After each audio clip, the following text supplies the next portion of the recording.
আচ্ছা ভাবুন তো, এমন এক জীবন পেলে কেমন হতো যেখানে মৃত্যুর শেষ কথা নয়, যেখানে একবার মারা গেলে সাথে সাথে আপনার মতো দেখতে হুবহু আরেকজনকে তৈরি করা হবে আপনার সব স্মৃতি নিয়ে। শুনতে দারুণ লাগলেও এর পেছনে সত্যটা খুব ভয়ানক। আজ আমরা কথা বলবো হলিউডের science fiction action thriller movie Mickey 17 নিয়ে। এই সিনেমায় আমরা দেখব মিকি নামের এক যুবকের গল্প, যে এক মহাকাশ অভিযানে এক্সপেন্ডেবল হিসাবে কাজ করে। তার কাজ হলো এমন সব বিপজ্জনক মিশনে কাজ করা যেখানে মৃত্যু নিশ্চিত। কিন্তু গল্প তখন মোড় নেয় যখন মৃত্যুর পর ফিরে এসে মিকি দেখে তার জায়গায় নতুন আরেকটি ক্লোন এসে গেছে।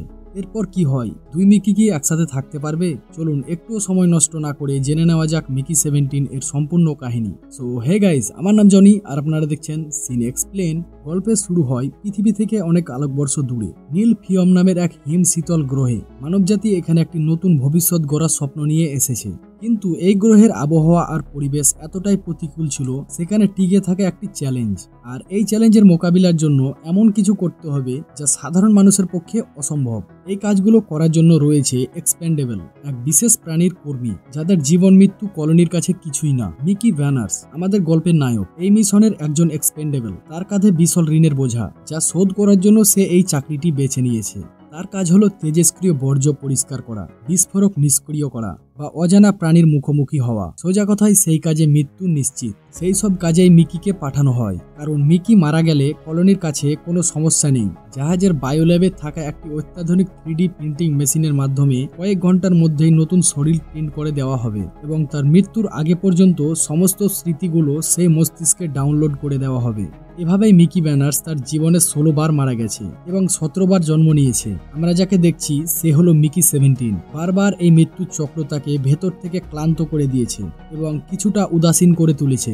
সে জানে তার জীবনের কোনো মূল্য নেই, সে শুধু সিস্টেমের একটি প্রতিস্থাপক হিসেবে কাজ করে।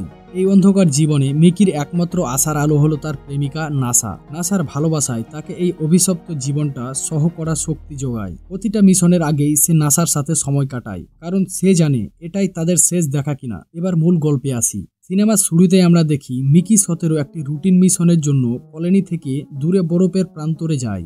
তার সাথে আছে তার সহকর্মী টিমো।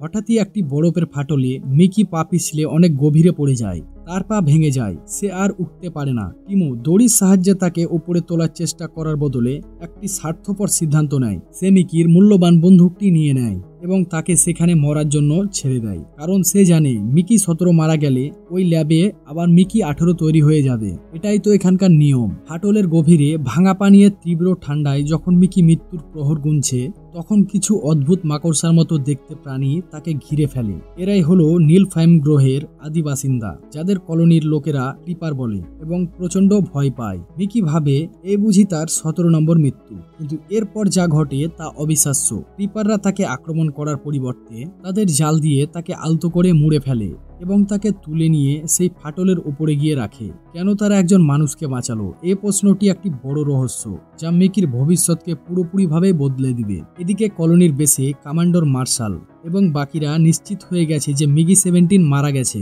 তাই এই নিয়ম অনুযায়ী বায়োল্যাবে মিকি 18কে প্রিন্ট করা প্রতিক্রিয়া শুরু করেছে। আমরা পর্দায় দেখি একটি যান্ত্রিক প্রতিক্রিয়া ধীরে ধীরে মিকির নতুন শরীর তৈরি করছে। তার পেশি, ত্বক, অঙ্গ প্রত্যঙ্গ সবকিছুই নিখুঁতভাবে গঠিত করছে। এরপর তার আগের জীবনের সমস্ত স্মৃতি আর শৈশব, তার স্বপ্ন, নাসার সাথে তার কাটানো মুহূর্ত, এমনকি তাদের আগের 16 বার মৃত্যুর ভয়ঙ্কর যন্ত্রণা, সবকিছুই তার মস্তিষ্কে ডাউনলোড করা হচ্ছে। মিকি 18 ঘুম থেকে উঠে কলোনির মেডিকেলে তাকে আবিষ্কার করে, যেন একটা লম্বা ঘুম থেকে উঠলো। কিন্তু সে জানে তার আগের ক্লোন মিকি 17টি মারা গেছে। আসল নাটক ক্লাইম্যাক্সে তখন পৌঁছয় যখন মারাত্মকভাবে আহত এবং ক্লান্ত মিকি 17 বরফের ঝড় উপেক্ষা করে বহু কষ্টে বেঁচে ফিরে আসে। সে তার কোয়ার্টারের দরজার সামনে দাঁড়িয়ে কাচের মধ্যে দিয়ে যা দেখে তাতে তার রক্ত হিম হয়ে যায়। তার মতোই দেখতে আরেকটি মিকি 18 তার প্রেমিকা নাসার সাথে হেসে কথা বলছে। দুজনেই মুখোমুখি হয়। এক মুহূর্তের জন্য সময় যেন থেমে যায়। তাদের দুজনের মন তখন একটাই ভয়ঙ্কর নিয়ম ভাঙছে। এ multiple is a death sentence. কলোনির স্থিতিশীলতা রক্ষার জন্য যদি একই ব্যক্তির দুটি সংস্করণ জীবিত থাকে, তবে দুজনকে নির্মমভাবে হত্যা করা হবে। এখন তাদের সামনে দুটি পথ: একে অপরকে মেরে ফেলা, না হলে একে অপরের শত্রু হয়ে যাওয়া। একে অপরকে শত্রু হিসাবে দেখার পরিবর্তে মিকি 17 এবং 18 এক অসম্ভাব্য বিপজ্জনক সিদ্ধান্ত নেয়। তারা একসাথে লুকিয়ে থাকতে এবং তাদের এই গোপন তথ্য কাউকে না জানাতে তারা রাজি হয়ে যায়। এখান থেকেই শুরু হয় সিনেমার সবচেয়ে শ্বাসরুদ্ধক এবং মজাদার অংশ। তাদের জীবনটা এক সার্কাসের মতো হয়ে যায়। তারা একটি কঠোর শিডিউল মেনে চলে। মিকি 17 যখন কলোনির বিপজ্জনক কাজগুলো করতে যায় তখন মিকি 18 ছোট্ট ঘরে লুকিয়ে থাকে। আবার মিকি 18 যখন নাসার সাথে ডেটে যায় তখন মিকি 17 লুকিয়ে থাকে। তাদের খাবারের রেশন ভাগ করে খেতে হয়, ঘুমের সময় ভাগ করে নিতে হয়। এই লুকোচুরি খেলার পদে পদেই বিপদ, ধরা পড়ার ভয় তাদের সবসময় তাড়া করে বেড়ায়। এই সময়ে আমরা দুই মিকির চরিত্রের সূক্ষ্ম পার্থক্য দেখতে পাই। মিকি 17 যে মৃত্যুর মুখ থেকে ফিরে এসেছে, সে একজন বেশি সতর্ক ও বাস্তববাদী এবং কিছুটা অংশে হতাশ। অন্যদিকে মিকি 18 তুলনামূলকভাবে সতেজ, আশাবাদী এবং জীবনকে উপভোগ করতে চায়। তাদের মধ্যে প্রায় ছোটখাটো ঝগড়া সবসময় লেগে থাকে। একজন বলে, নাসা আসলে আমার প্রেমিকা। অন্যজন বলে, তোমার স্মৃতিগুলো তো আসলে আমারই স্মৃতি। এই জটিল সম্পর্ক তাদের অস্তিত্বকে প্রশ্নবৃদ্ধি করে। কিছুদিন পর তাদের এই গোপনীয়তা নাসার কাছে ধরা পড়ে যায়।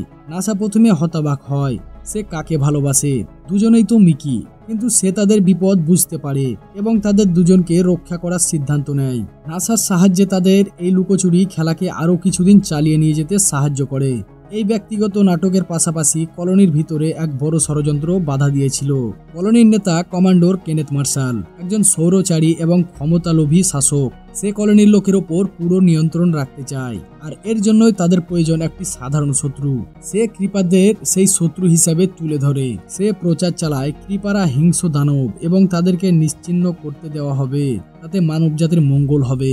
তার আসল উদ্দেশ্য হলো ক্রিপারদের ভয় দেখিয়ে কলোনির সামরিক বাজেট বাড়ানো এবং নিজের ক্ষমতা আরও শক্তিশালী করা। তার স্ত্রী ইলফা একজন অদ্ভুত এক রহস্যময়ী মহিলা, যে তার স্বামীর সব কাজে নীরবে সমর্থন জুগিয়ে যায়। একদিন মার্শাল মিকি 17 তার সাথে ডিনার করার জন্য আমন্ত্রণ জানায়। এটি ছিল ক্ষমতার একটি নির্লজ্জ প্রদর্শন, যেখানে মার্শাল তাকে একটি পরীক্ষামূলক মাংস খেতে বলে, যা খাওয়ার পর মিকির শরীরে মারাত্মক প্রতিক্রিয়া শুরু হয় এবং সে মরতে বসে।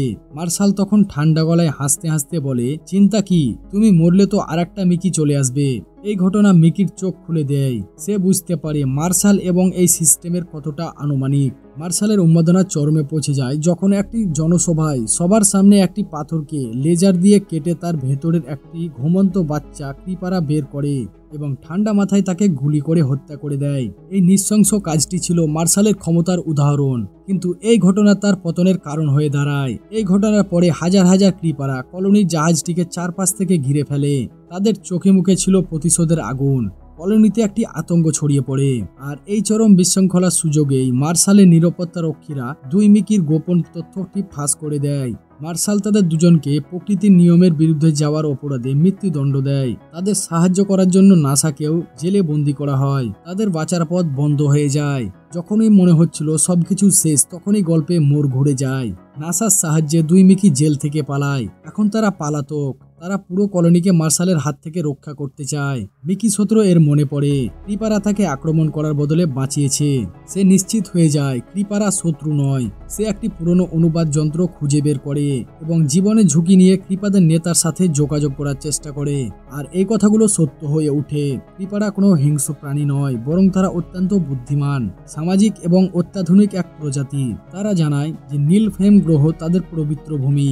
তারা শুধু তাদের চুরি হওয়া বাচ্চাটিকে ফেরত চায় এবং তাদের যে সন্তানকে সবার সামনে হত্যা করা হয়েছে তার বিনিময়ে তারা ন্যায্য বিচার চায়। একটি প্রাণের বদলে আর একটি প্রাণ। তারা কলোনি ধ্বংস করতে চায় না, তারা শুধু মার্শালের বিচার চায়। এদিকে মার্শাল দেখে ক্রিপাররা যখন পেছনে হটছে না, তখন সে তার চূড়ান্ত এবং সবচেয়ে ভয়ঙ্কর চালটি চালে। সে ক্রিপারদের গুহায় একটি মারাত্মক নার্ভ গ্যাস ছাড়িয়ে দেয়। তাদের পুরো প্রজাতিকে পৃথিবী থেকে নিশ্চিহ্ন করে দেওয়ার পরিকল্পনা করে। আর এই গণ্য হত্যা চালানোর জন্য সেই দুই মিকিকে পাঠানো হয়। সে তাদের দুজনকেই ধরে এনে বিস্ফোরক ভেস্ট পরিয়ে দেয় এবং একটি নিষ্ঠুর খেলার অংশ নিতে বাধ্য করে। তাদের বলা হয় যে ক্রিপারদের ডেরা থেকে সবচেয়ে কম নমুনা সংগ্রহ করে আনতে তার ভেস্টটি রিমোট কন্ট্রোলে উড়িয়ে দেওয়া হবে।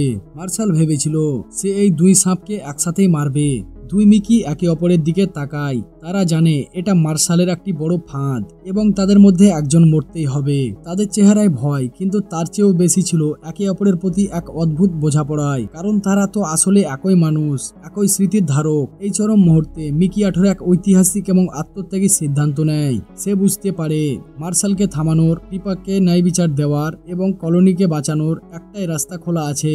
যখন মিকি 17 ক্রিপারদের সাথে কথা বলে পরিস্থিতি সামাল দেওয়ার চেষ্টা করছিল, তখন মিকি দৌড়ে গিয়ে মার্শালের ওপর ঝাঁপিয়ে পড়ে এবং চিৎকার করে বলে এরপরেই সে নিজের বিস্ফোরক ভেস্টটি ফাটিয়ে দেবে। এক ভয়ঙ্কর বিস্ফোরণে মার্শাল এবং তার অনুচররা ছিন্ন ভিন্ন হয়ে যাবে মিকির সাথে। এই আত্মত্যাগের মাধ্যমে মিকি 18 মার্শালের স্বৈরাচারী শাসনের অবসান ঘটায়, ক্রিপারদের ন্যায় বিচারের দাবি পূরণ করে এবং সমগ্র কলোনিটিকে এক ভয়াবহ ধ্বংসের হাত থেকে রক্ষা করে। সে প্রমাণ করে দেয় একজন এক্সপ্যান্ডেবল শুধু সিস্টেমের একটি সংখ্যা বা যন্ত্রাংশ নয়, সে একজন মানুষ। সে ন্যায্য বিচারের জন্য নিজের জীবন উৎসর্গ করেছে। মিকি 18 এই আত্মত্যাগের পর ক্রিপাররা শান্ত হয়ে যায় এবং কলোনির সাথে তাদের একটি চুক্তি স্থাপিত হয়। মার্শালের অনুযোগের বিচার করা হয় এবং তার রহস্যময় স্ত্রী ইলফার আত্মহত্যা করে। কলোনির লোকেরা নাসাকে তাদের নতুন নেতা হিসাবে নির্বাচিত করে। আর মিকি 17 সে আর কোনো নাম্বার বা ক্লোন নয়, তার আসল পরিচয় মিকি ব্যানার্স ফিরে পায়। সে এখন কলোনির একমাত্র মিকি। সিনেমার শেষ দৃশ্যে আমরা দেখি মিকি বায়োল্যাবে যায়। সেখানে তাকে এবং তার আগে 16টি সংরক্ষণকে তৈরি করা হয়েছে। সে ঘৃণা এবং মুক্তির সাথে ক্লোন মেশিনটিকে নিজের হাতে ধ্বংস করে দেয়। এই কাজটি ছিল তার প্রতিজ্ঞা। সে শুধু একটি যন্ত্রকেই ধ্বংস করে না, সে সেই রাজত্বের শৃঙ্খলাকেই ভেঙে দেয় যে তাকে বারবার মৃত্যুর দিকে ঠেলে দিচ্ছিল। সে এক্সপেন্ডেবল প্রোগ্রামের সমাপ্তি ঘটায়। সে একজন নীল ফ্রেম গ্রহে সাধারণ মানুষ হিসাবে মৃত্যুর ভয় এবং জীবনের আনন্দ দুটো নিয়ে বাঁচে, কারণ সে বুঝে গেছে অমরত্বর মধ্যে কোনো কিছুই নেই। জীবনের আসল সৌন্দর্য হলো সীমাবদ্ধের মধ্যে থাকা। মিকি 17 শুধু একটি সায়েন্স ফিকশন থ্রিলার মুভি নয়, এটি আমাদের সময়ের জন্য একটি শক্তিশালী রূপক। এটি পরিচয় দেয় মানবতার, একটি দুর্নীতিগ্রস্ত সিস্টেমের বিরুদ্ধে সাধারণ মানুষের লড়াই। মিকি ব্যানার্স আমাদের দেখিয়ে দেয় যে নিয়তি আগে থেকে লেখা থাকে না, নিজের ভাগ্যে নিজেই লিখতে হয়, প্রয়োজনে আত্মত্যাগের মাধ্যমে। তো এই ছিল মিকি 17 সিনেমাটির শুরু থেকে শেষ পর্যন্ত এক্সপ্লেনেশন। ভিডিওটি ভালো লাগলে চ্যানেলটিকে সাবস্ক্রাইব করবেন। দেখা হবে পরের ভিডিওতে। আজকের মতো বাই।